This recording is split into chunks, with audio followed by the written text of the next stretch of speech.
Belief has more impact than you actually think. See, let's take an example of being tired.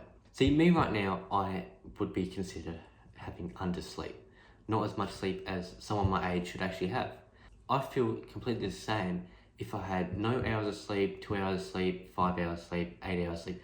I would feel exactly the same. I wouldn't feel tired because I don't believe in being tired. Now you might think, what, Liam, that's crazy. Being tired is real. What do you want about? Well, the thing is, if you don't believe it, then it's not real. If you do believe in it, then it is real. See, that might sound a bit weird, but let's say there's a schizophrenic person. The reason they're schizophrenic is because they might think that someone is in the corner of the room. They fully believe with 100% that someone is standing right there. And because they believe it, their brain thinks about it, they actually see it. But also this happens with self-limiting beliefs as well. Like people saying they're lazy, they're not smart, I'm not disciplined, they say they can't afford it. Let's take lazy as an example. Being lazy is not a thing that you're born with. It's just something that people say that you are. Let's say, oh, that person's not working hard, he's lazy. It's not a curse that you're born with. It's just a title that someone has given you. Just a word, not a real thing. Once you've been told you're lazy, you're not cursed with it for the rest of your life. It can be changed. Let's take believing that you're not smart. See, I know people that are told, oh, you're dumb, stuffing this up, or you're an idiot and stuff like that. Because they've been told it for so long, they actually believe it. And they're not actually dumb, but because they believe that they are, because they've been told it so many times, their brain kind of reduces how smart they are. Also, because they believe it, when they've done something stupid, that's what their brain picks up.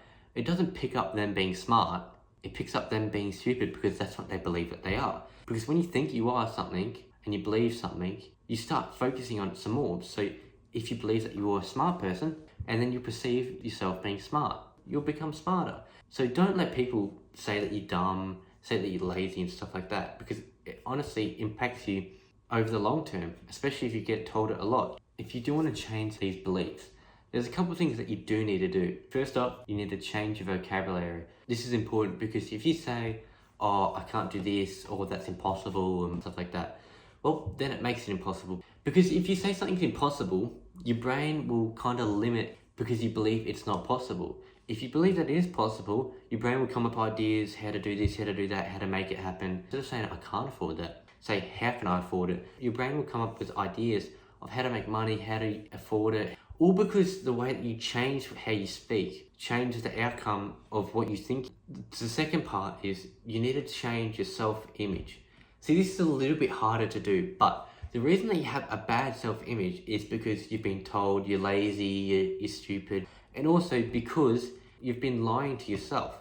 So let's say you said that you are going to do this piece of work, and you're like, oh, nah, not today. Well, you've lied to yourself, and that hurts the self-image that you've made of yourself. And because you've done that so many times, and people say that you're stupid and all that stuff, you build a bad self-image of yourself, which in turn limits your ability. So you need to get rid of that self-image and create a new self-image. You need to kind of kill off your self-image and recreate the one that you want it to be from scratch. And then don't let people call you stupid and influence that self-image to make it a negative one again. Just call them out on it. Say, I would appreciate it if you don't call me stupid anymore. Most likely they won't call you stupid. Once you have that self-image and you're a man of your word, this is also vital. You're a man of your word. Also, you could go a step further like I do. I'm a man of my thoughts. So even if I don't think it, if I think, oh, I'm gonna do this piece of work tomorrow, then I'll get it done. Because if I said it, that means I have to do it. Or if I thought it, that means I have to do it. If not, that means that I'm a liar. And also that makes your self-image worse. Number 3, believing in yourself. This is also kind of a part of self-image as well, but this is also vital.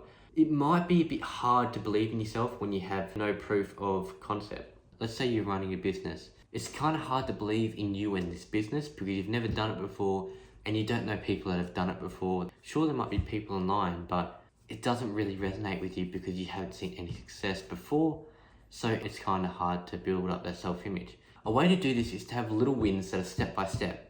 Small wins, not like big leaps like from $0 a month to $1 million a month. That's a big leap. So what you want to do is take little steps and that gets you to that bigger step. But it takes a bunch of multiple steps to get to that big step. And eventually, because you've done so many small wins, eventually those small wins will get bigger and bigger. Each win, you'll start to believe in yourself some more. Believing is very powerful. If you believe that you have high testosterone, you will have high testosterone. If you believe you have low testosterone, you will.